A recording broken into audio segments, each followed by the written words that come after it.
Assalamualaikum warahmatullahi wabarakatuh. Kembali lagi bersama saya Vera Sulistianingsih. Pada kesempatan kali ini saya akan membahas pelajaran PPKN kelas 7 semester 2 bab 5 yang berjudul Kerjasama dalam Berbagai Bidang Kehidupan. Pada pertemuan yang pertama, materi yang akan dibahas yang pertama, kerjasama dalam bidang kehidupan sosial politik. Yang kedua, kerjasama dalam bidang kehidupan ekonomi. Ini ada gambar gotong royong. Yang sebelah kiri adalah bantuan APD ke tenaga medis. Yang gambar sebelah kanan adalah kerja bakti membangun jalan yang rusak. Warga masyarakat Indonesia bahu-membahu dan saling membantu dalam menangani wabah COVID-19. Pertama, masyarakat membantu para medis dengan cara menyalurkan bantuan APD ke unit pelayanan kesehatan. Yang kedua, pemerintah memberikan bantuan tunai dan non-tunai kepada masyarakat yang kurang mampu atau yang membutuhkan yang terkena dampak dari COVID-19. Yang ketiga, Polri dan TNI mendisiplinkan warga masyarakat untuk menaati imbauan dari pemerintah. Keempat, warga melakukan jogotongo kepada tetangga yang positif terkena COVID-19. Pada hakikatnya, manusia itu mempunyai sikap tidak mampu hidup sendiri tanpa adanya perlindungan dari manusia lainnya. Manusia dalam mencukupi kebutuhan hidupnya, baik sebagai makhluk individu maupun makhluk sosial dengan melakukan kerjasama. Sejarah mencatat bahwa perjuangan bangsa Indonesia dalam merebut dan mempertahankan kemerdekaan merupakan hasil kerjasama rakyat yang berjuang mengusir penjajah dari bumi Nusantara. Bangsa Indonesia meyakini bahwa kemerdekaan yang diraih merupakan atas berkat rahmat Allah yang Maha Kuasa dan hasil kerjasama rakyat tanpa dibatasi oleh perbedaan suku bangsa, adat istiadat, agama, dan bahasa daerah. Kerjasama dalam mengusir penjajah dalam meraih kemerdekaan bangsa merupakan bukti kemampuan bangsa Indonesia mengatasi perbedaan-perbedaan yang ada. Terbentuknya Negara Kesatuan Republik Indonesia diawali dengan kesadaran nasional akan persatuan dan kesatuan bangsa. Nah, ini persatuan. Persatuan adalah perserikatan, ikatan, atau gabungan beberapa bagian yang sudah bersatu. Persatuan dan kesatuan berasal dari kata satu yang berarti utuh dan tidak terpecah belah. Persatuan dan kesatuan terwujud karena adanya suatu kerjasama sesama masyarakat Indonesia untuk mengusir penjajah. Kesadaran akan satu kesatuan kebangsaan Indonesia berawal dari persamaan senasib dan sepenanggungan sebagai bangsa yang terjajah. Persatuan dan kesatuan merupakan senjata yang paling ampuh bagi bangsa Indonesia baik dalam rangka merebut maupun mempertahankan kemerdekaan. Persatuan mengandung arti bersatunya macam-macam corak yang beraneka ragam menjadi satu kebulatan yang utuh dan serasi. Tujuan nasional bangsa Indonesia yang hendak dicapai melalui upaya pembangunan nasional tercantum dalam pembukaan Undang-Undang Dasar Negara Republik Indonesia tahun 1945 pada alinea keempat, yaitu sebagai berikut: A. Melindungi segenap bangsa Indonesia dan seluruh tumpah darah Indonesia. B. Memajukan kesejahteraan umum. C. Mencerdaskan kehidupan bangsa. Dan D. Ikut serta melaksanakan ketertiban dunia yang berdasarkan kemerdekaan, perdamaian abadi, dan keadilan sosial. Ya, ini adalah pengertian dari kerjasama. Kerjasama adalah kegiatan atau usaha yang dilakukan dua orang atau lebih untuk mencapai tujuan bersama. Nah, ini contoh kegiatan gotong royong yang ada di Indonesia. Ya, nama-namanya berbeda antara daerah satu dengan daerah yang lain. Yang pertama, Manunggal Sakato itu di daerah Sumatera Barat. Yang kedua Sikaroban di daerah Palembang. Yang ketiga ada Gugur Gunung di daerah Jawa. Dan yang keempat Mapalus di daerah Minahasa. Dan yang terakhir Subak itu di daerah Bali. Gotong royong berarti bekerja bersama-sama untuk mencapai suatu hasil yang didambakan. Gotong royong merupakan ciri khas dan budaya masyarakat Indonesia yang didorong adanya kesadaran bahwa A. Manusia memerlukan bantuan orang lain dalam kehidupannya. B. Manusia dapat hidup secara wajar apabila bersama-sama dengan manusia lainnya.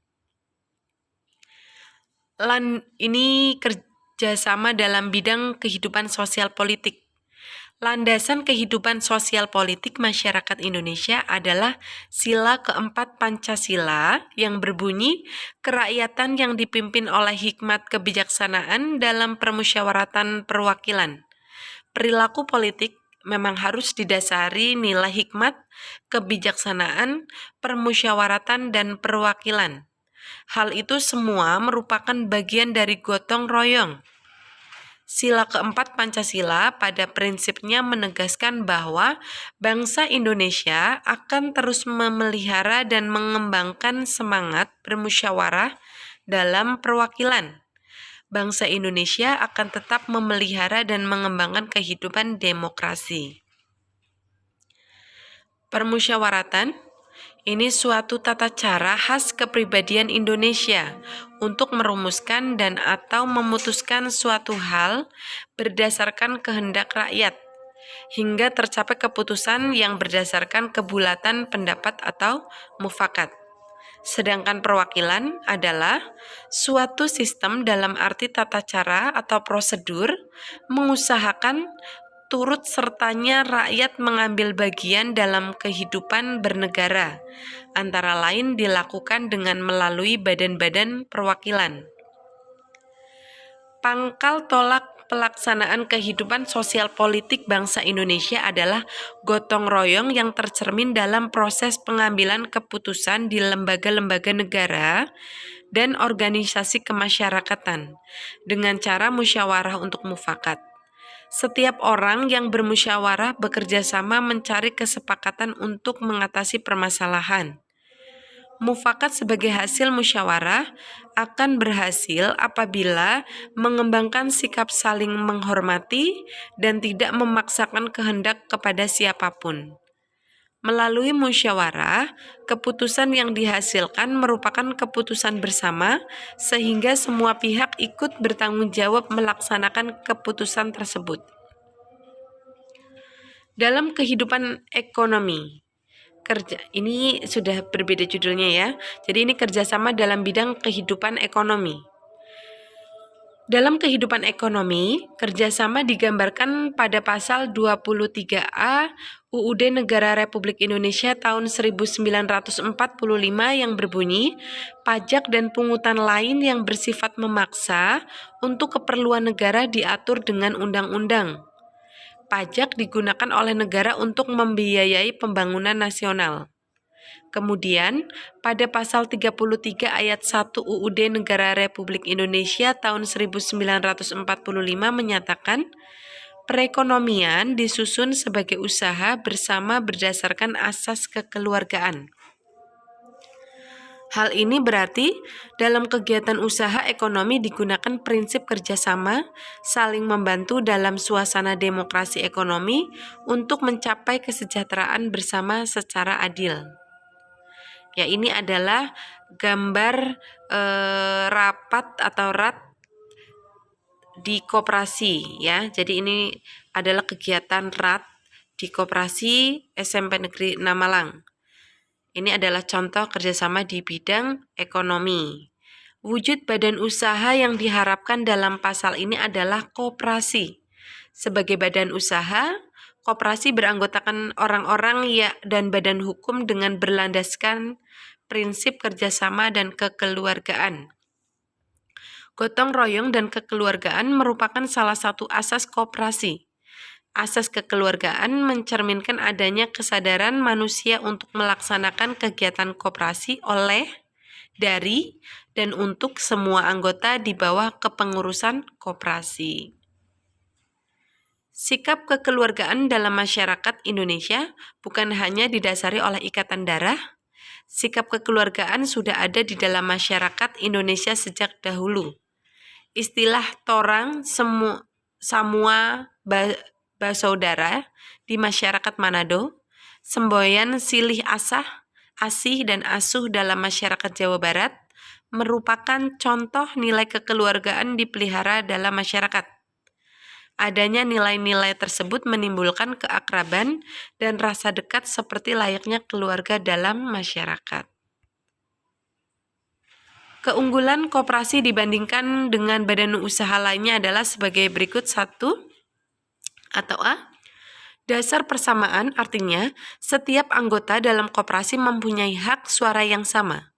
B. Persatuan artinya dalam koperasi setiap orang dapat diterima menjadi anggota tanpa membedakan agama, suku bangsa, dan jenis kelamin. C. Pendidikan artinya koperasi mendidik anggotanya untuk hidup sederhana, tidak boros, dan suka menabung. D. Demokrasi ekonomi artinya imbalan jasa yang disesuaikan dengan jasa masing-masing anggota berdasarkan anggota yang diperoleh. E. Demokrasi kooperatif artinya koperasi dibentuk oleh para anggota, dijalankan oleh anggota dan hasilnya untuk kepentingan anggota. Berdasarkan keunggulan ini, koperasi sangat baik dikembangkan dengan sungguh-sungguh, jujur, dan baik sebagai wahana yang ampuh untuk mencapai suatu masyarakat yang adil dan makmur. Menurut Muhammad Hatta, pasal 33 ayat 1 Undang-Undang Dasar Negara Republik Indonesia tahun 1945 merupakan soko guru sistem perekonomian di Indonesia. Demikian, semoga bermanfaat. Wassalamualaikum warahmatullahi wabarakatuh.